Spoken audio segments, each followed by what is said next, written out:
Hi guys, so I'm going to say first off that you're going to notice that I am wearing the exact same stuff in this video and the next one. That is because this video, I admit, is a remake because yesterday I got interrupted like 2 or 3 times. Yeah, so I'm redoing the topic from yesterday, but I'm going to say pretty much the same thing, maybe not word for word, but yeah. So today in this video, I will be covering family, friends, close relations of people who are disabled. And disclaimer, I'm only speaking, of course, from my own experiences. This is not meant to, like, this is how it is with everyone, blah, blah, blah. But no, this is meant to just give you a general idea, and you can take this advice and it'll give you some sort of an idea of, how to behave with regards to, anyone. So the reason why I'm starting with this one is because I've actually found that family is the most constant offenders, or rather the most impactful offenders when it comes to saying things that are, saying or doing things that really hurt. That's because they are family. Your family is not supposed to say or do stuff that hurts you, whereas with people out and about, you can, wave it off, like, oh, well, what are they now? But then, you come home and your parents or siblings or whoever says stuff, and it's just like, really? Really? Thanks for that, bro. So, yeah. Like, it's just really frustrating because growing up, I was always told not to focus on that I'm different, but rather to, I'm grabbing something,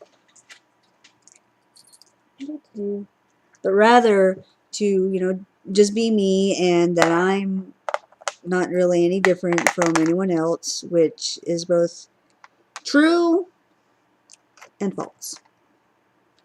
Because, I am just a regular person. We're all regular people, but we are also all different. And just because, I want to be accepted like any able person is, does not mean that, what I've gone through should just be discarded and ignored, because it has fashioned me into who I am today.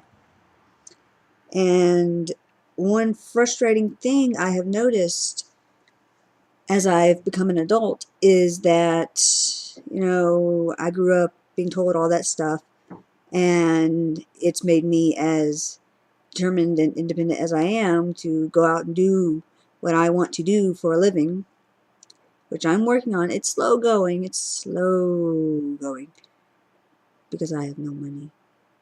It's very frustrating. But I've noticed that now I mention things about, that any person my age would be talking about doing, like going out, getting a job, living on their own, and my family would be like, no, you can't do that. No, no. Like, they act like, because I mean, my siblings, moved out, no problem. No problem. But then, like, I've had a family member tell me to be realistic when I have talked about moving out, living on my own, which actually, I don't want to live alone, because that's I've spent way too much time alone as is, and so, you know, my plan is to live with someone that I trust. You know, a dear, dear friend. And, but still, even though I would state that, yeah, I'm not going to just go out and be by myself, I'm going to go where I have someone there who can back me up. I've actually thought about these things. I've still been told to be realistic. Like, and it's like, be realistic about what? And, like there were, when I was first trying to get the chance to go to San Diego to hang out with friends, my parents, you know, for a long time were against that and kept trying to talk me out of it, saying that because I am, one, a girl, and two, in a wheelchair, that I would just be putting myself in danger by going out and doing this. Which, yeah, okay, sure, true. But what do you expect me to do? To just stay here 24/7? No, I don't think so. And like my brother, and I believe my eldest sister as well, I think she did it too. They went to Germany with student exchange. No, I don't think my sister did. My brother did it though, a couple times. And my brother went with friends on a ski trip, and he was younger than I was, I think. Maybe when he did that. I can't remember exactly what year he did that, though. But he was definitely younger when he went on the student exchange, which, yes, he was with a group of people, but still, he went to another country, away from them, and they're like, hmm, hmm. I don't remember them ever giving him that much of a hard time about either of those things. Because with the first one, with the student exchange thing, he was with a group of people, one of which was, or one or two, I can't remember. At least one of which was an adult they trusted, and the other time he was going as an adult. But then when I wanted to do something, no. Be realistic, they said. Be realistic. And I am being realistic. But they are, I feel, I don't like too much space. I'm trying to adjust my camera. It's a little bit better. More time. There we go, that's better. But yeah, so that's been really, really frustrating, that no matter what I do, it seems like my family just thinks that I have to stay here, that I have to be the one that just stays here all the time. And I can't help, I mean, and yes, I am the youngest, but I'm old enough now to where I should have been long gone. And the only thing that's really held me here is financial issues and the difficulty with getting a job. And it's even harder to get a job when you have people who are able-bodied applying for the same job. I mean, they're not supposed to discriminate, but, and I'm not bad-mouthing. Some people may say, oh, you're being paranoid. No, I'm being realistic. I mean, even subconsciously, they're gonna pick the person that they think will do the better job, and it's always, yeah, it's a frustrating thing.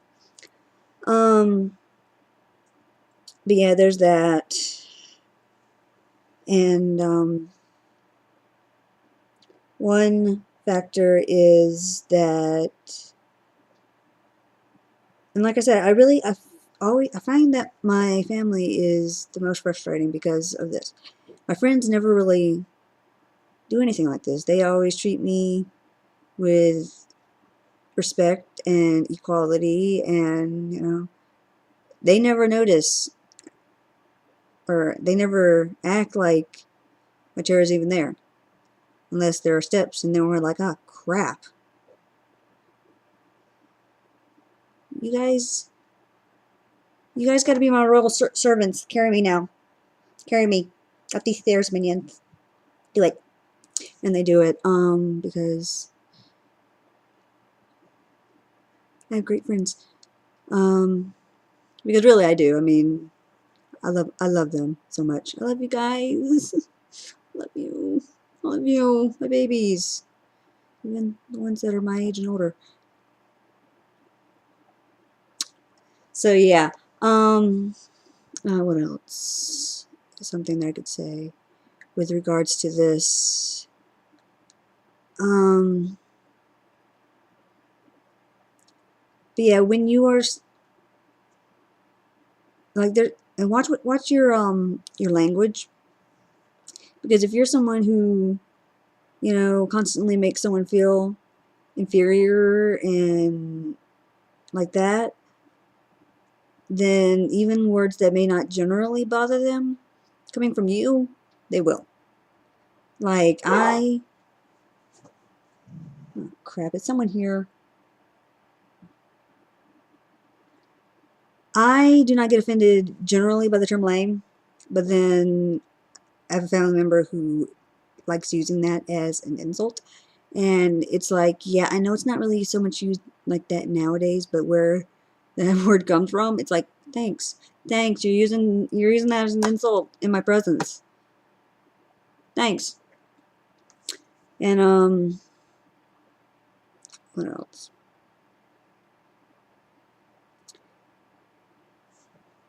We accept that we have reasons why we get frustrated, that even though you have grown up or been around us our whole lives, that you still don't get. Because yeah, I have family members that I get frustrated with, and then I try to explain to them why I get frustrated with them, and they don't get it. Just because someone's in a wheelchair does not mean that they have to let you push them. Okay, if I want or need someone's help, then I will ask for it. And if I don't want it and you offer, I will say no, thank you. But if I have voiced that I do not like people to just start pushing me, and you still keep doing it, I get very annoyed with that. They still do it. I can't tell if it's a dog, or someone's coming.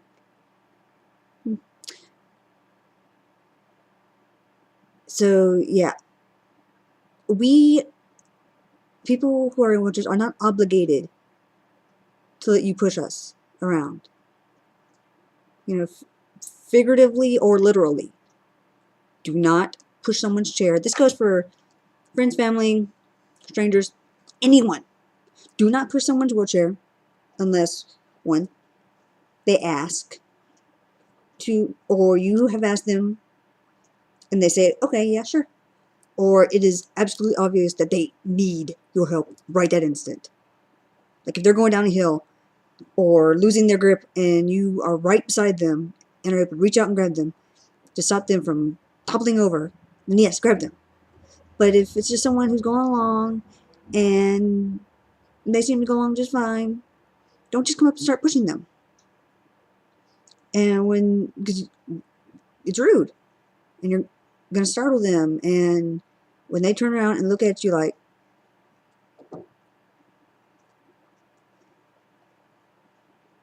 it's a natural reaction. And I mean, the whole, don't worry, I gotcha, it's fine. It's not fine. That's what I mean. It's not fine. Okay? Because, like, one person I had to do that, say, okay, it's okay, I gotcha. And I was just like, who are you? We're in the same class, but this is a huge class. I have no idea who you are. Absolutely no idea. This is horrifying. And really, it's creepy when I'm merging. You know what? Screw it. I'll just merge them all together. Whatever. It's creepy when someone you don't know comes up and starts pushing you. It's really, really creepy and demeaning. And when my family members do it, you know, it's not so much creepy, but it's demeaning because I've voiced many times that I do not like being pushed unless I ask for it. Okay? Or you know, with my friends, I'm less defensive about it because, like I said, they treat me with respect. And most of the time, they ask first anyway. And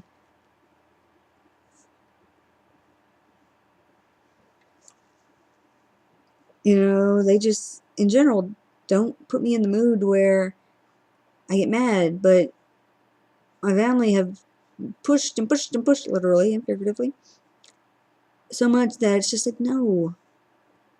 And then to do things like when I voice, like, sternly, stop it, I don't like that.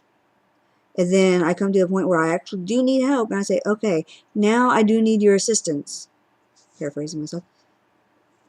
To then make snarky comments like, oh, now you want it. No, that's childish, and shut up. It's frustrating. It's very frustrating. And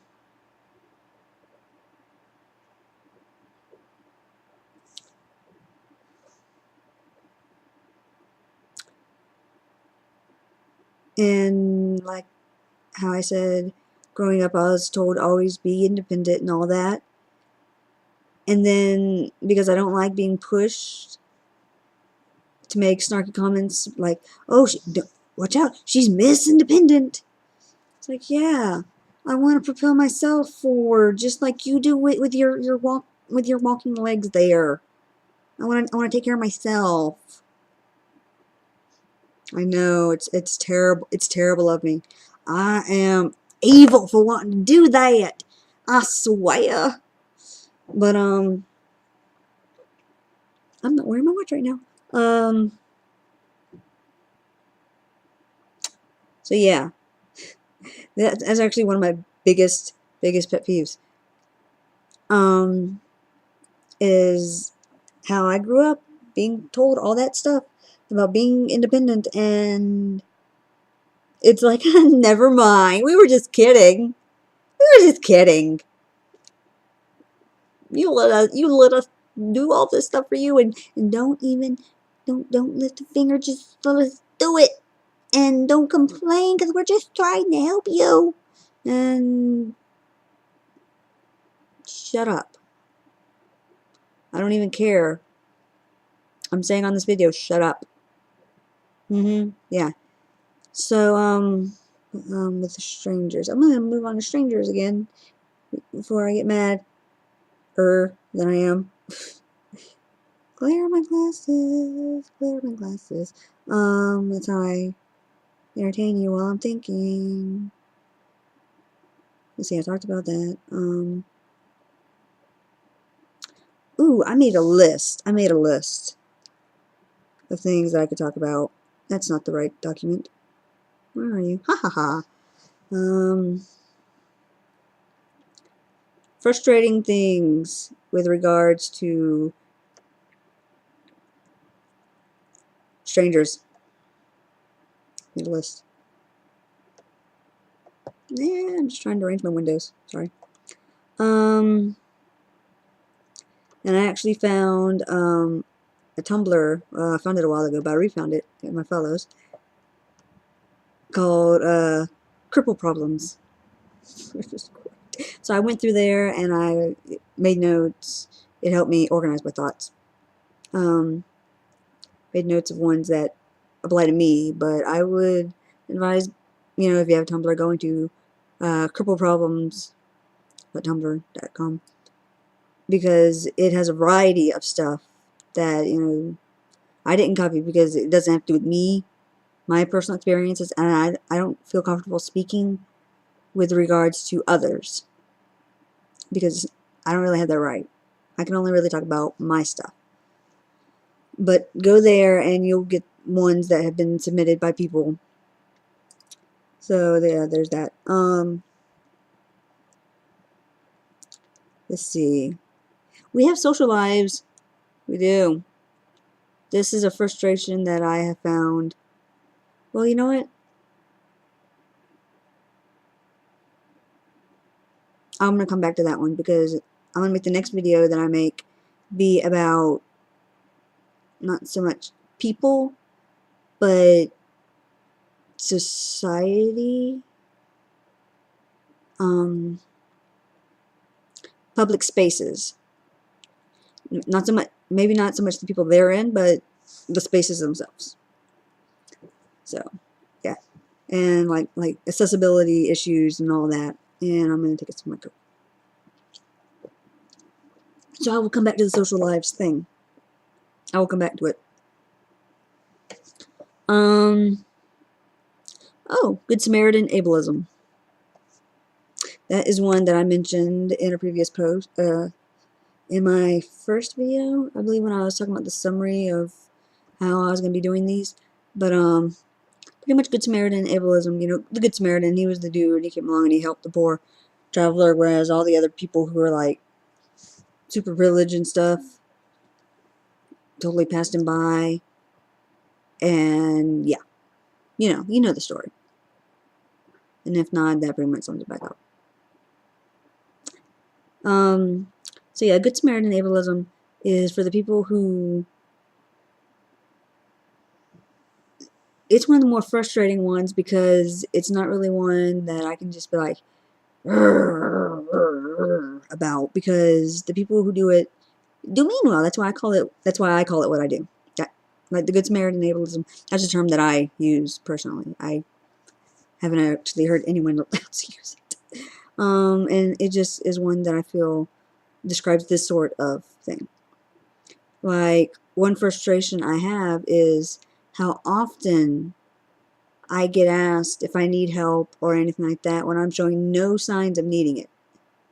None at all. It gets tiring having to turn people down, but I'm not going to accept help when I don't need it.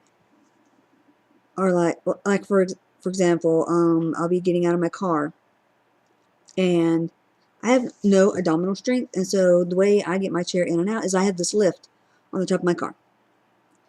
I love it. I love it. And I take my seat out of my car, my seat out of my chair, and the back off my chair, and then I push the button, and it comes out, and it drops a chain with a hook thingy on it, and then I loop it up, and it folds up my chair, and lifts it back up, and puts it up on top of my car. Hand motions. So it does all the hard work for me. Like, all I have to do is just get my seat and back out, and then push a button, hook it, push the button again, hold it steady as it goes up so it doesn't bang into my car. Maybe adjust it a little bit once it's up top just so that it goes in properly. And that's it. That's it. And so many times I'll be doing that and people are like, do you need help? And it's like, no thanks. This literally does all the work for me.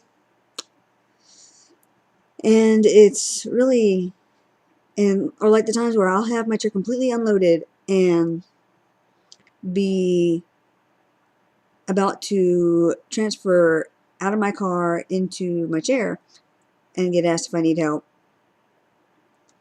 And it's like, no, all I have left to do is just get out, get myself out, and I don't know you. I don't want, no offense, but I don't want a stranger lifting me. So, I mean, they mean well. They do. It's just, it's tiring.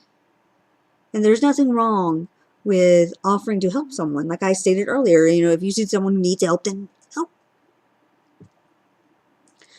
But, asking someone, just because you see someone who is disabled, automatically asking them if they need your assistance when they're not really showing any signs of needing it, yeah, it's tiring having to turn down so many. It's happened many times at Walmart. So yeah, that sums up what I mean. Like I said, there's nothing wrong with offering to help somebody. Do that. Offer to help somebody, but don't just do it just because they're disabled. Do it if they look like they really need your help. Like, there'll be times where, I'll not be showing any signs of needing help, and I'll have people ask me if I need help, and then there'll be times where I'll be inside Walmart, juggling all this stuff in my lap because they don't have baskets. Walmart. I'm gonna add Walmart to my list so that I can talk about that in the next video when I'm talking about public spaces, because that's a frustration I have with Walmart. Buy low is good. Buy low helps me. Walmart does not, which is sad. Okay, I'm gonna get in trouble for talking about Walmart. So yeah, there's that. Let's see. One of the notes I have is getting dirty looks when you accidentally run somebody over. Yes, I understand that it hurts. I understand that it hurts. I feel so bad anytime I accidentally bump into somebody. But it is an accident, so please, an initial look is fine. Yeah, I deserve it for being clumsy. Fine. But don't keep glaring at me like I'm just a mean old cripple. Which I am, but, you don't have to know that. Let's see, the next one, we're going to talk about another video. Alright, do you need help? I already talked about that one.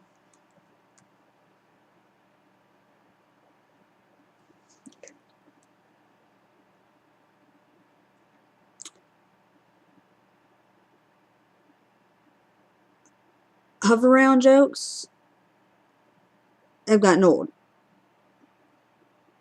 Like, when they first started with the hover rounds, it was like, oh yeah, you need one of those. It's like, yeah, that'd be cool, wouldn't it? Yeah. But now it's just like, no, I don't.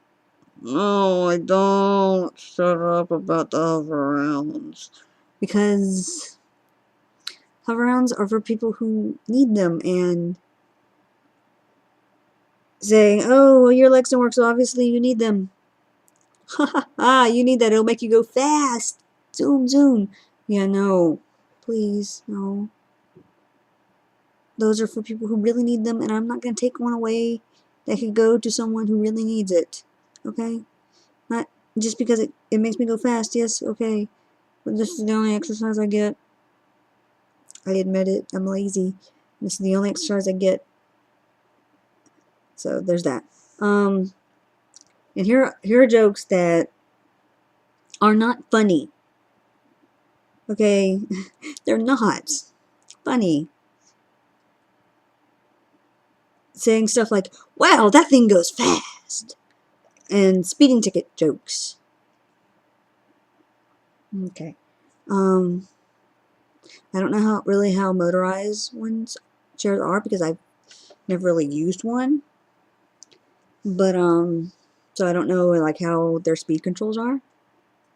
But, we're aware of how fast whatever we're using is going.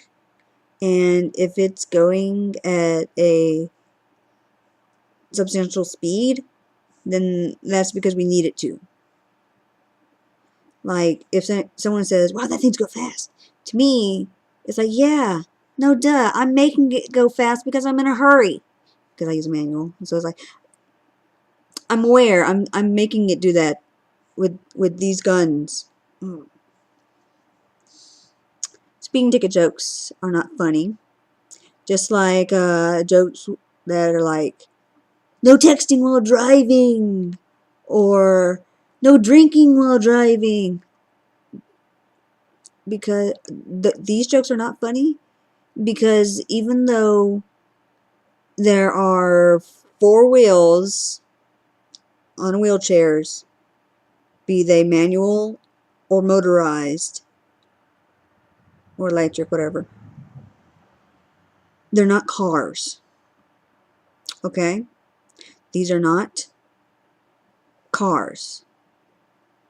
Okay? These are mobility devices, but they're not automobiles.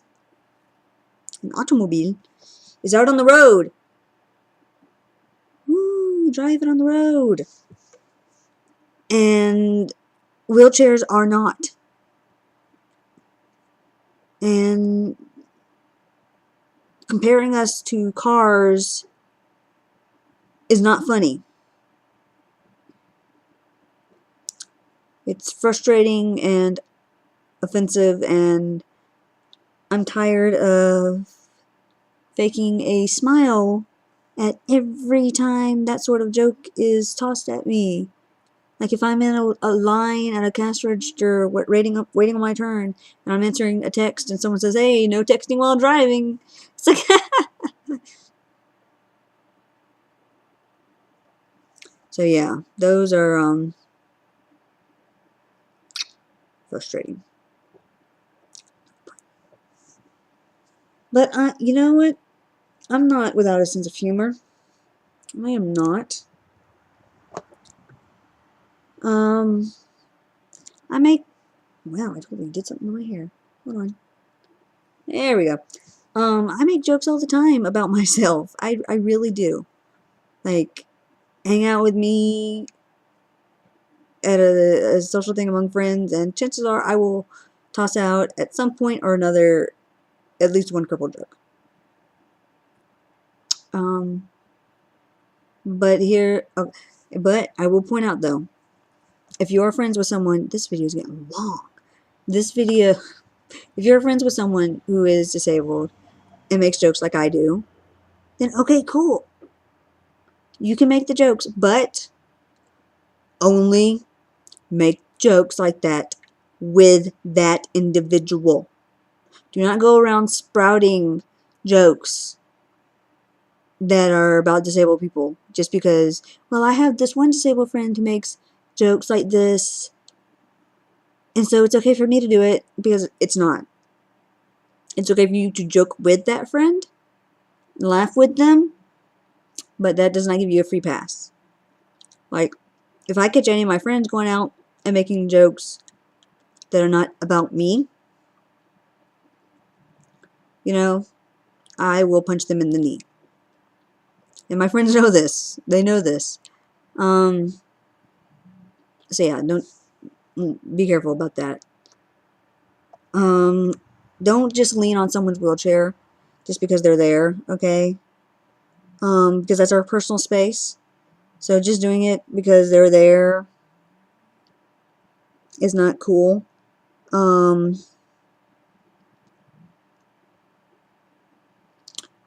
The way I see it is, if you lean on my chair, then that's akin to leaning on someone's shoulder. And, you know, I have friends who I am close with, and when they do it, it is really flattering, because that means that, to me, they feel comfortable enough with me that if I were standing next to them, you know, they would lean on my shoulder or wrap their arms around me, and it'd be great. It'd be cool. It's fine. But just people in general who I don't know leaning on my chair, I've totally messed my hair up. Leaning on my chair, it's awkward and invasive, and don't do it. I mean, unless you really have that kind of relationship with the person, to where if they were standing next to you, you would have that sort of physical contact with them. Unless you would have that sort of physical contact with them, if they were standing right next to you, do not lean on their chair. Okay? And never, never, never put your foot on someone's chair. Wheelchairs are not your personal footrests. Dead serious about this. I've had it happen way too many times where someone will prop their foot on my chair, and so what do, I move away from them and make their foot fall, because you know what? Screw you. Okay? So, that's me censoring myself.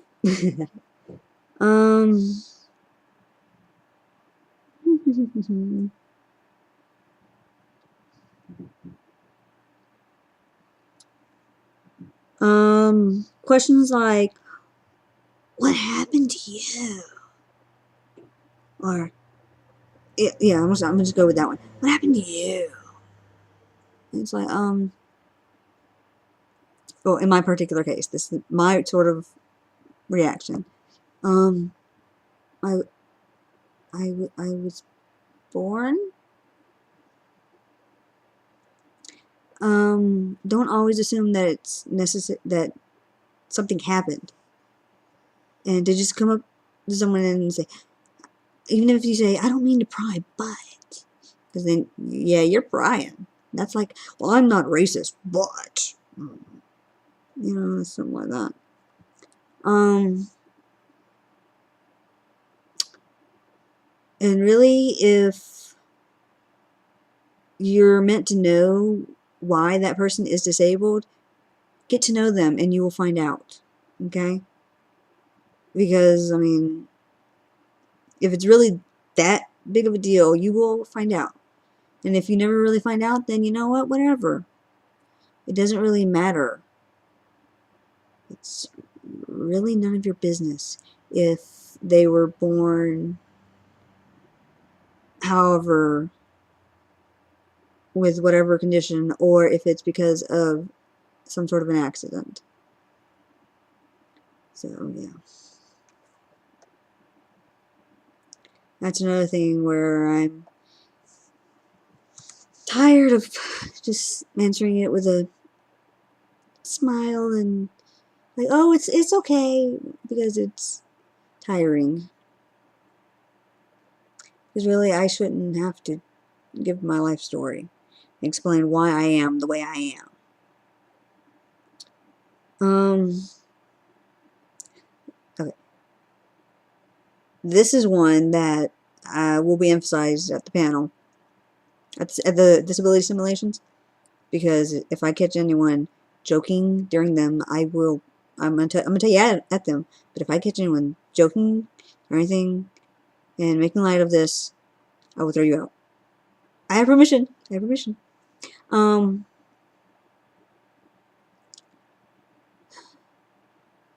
But all of this is not meant to give you a vast idea to where you could just go around acting like you know everything about being disabled. You know, people. And the reason I mention that is because this note that I have is where people are like, yeah, I totally understand. I broke my leg once and I had to be in a wheelchair for a while.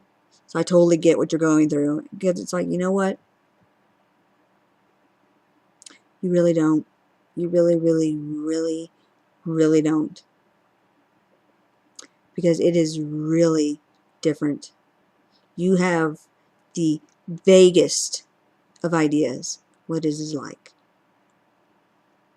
Because you knew that after a certain amount of time, it would be over. You would go back to your able-bodied life, and me, it had no real effect on you other than giving you a slight eye-opening experience as to how inaccessible places can be, or how people can react. But still, you didn't have to live with it. Okay? We live with it. Okay? So, no, you do not understand.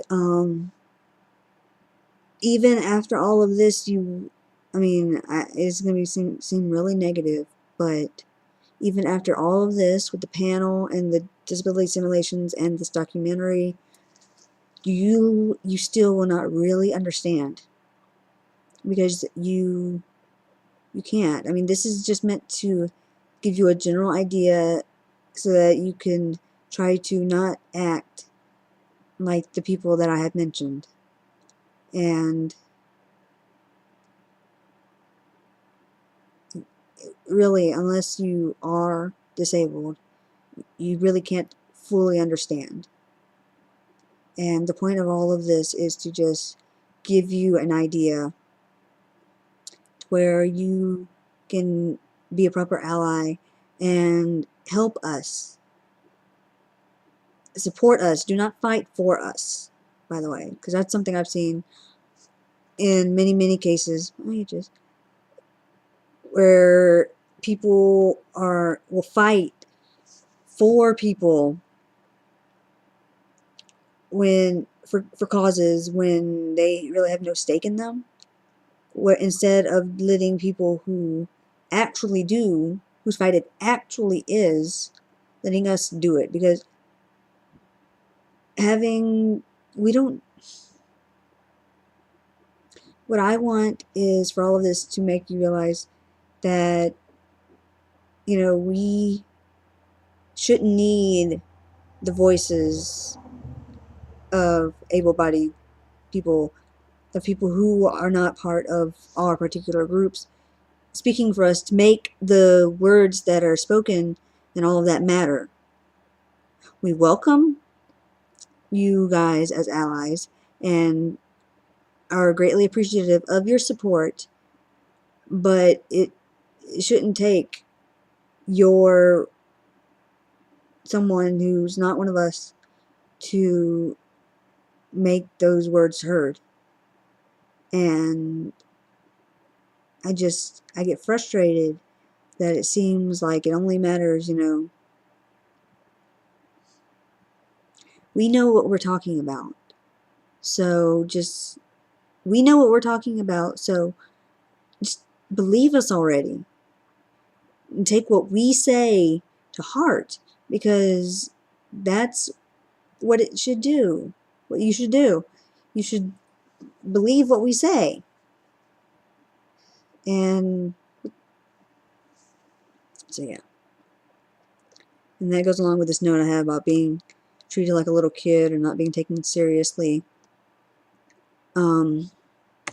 Like we're often viewed as lesser, and our issues aren't really taken seriously until someone else who is not one of us joins in, and it's like, no, that should not be the case at all. And I just want it to get to where what we say matters because we said it. So there's that. And again, that goes along with when people talk to your able-bodied companions instead of you. That goes along with that. Viewing them as the ones whose voices matter instead of us who actually go through this stuff like we don't have stuff to say. Like they are the real voices, and it's tiring. And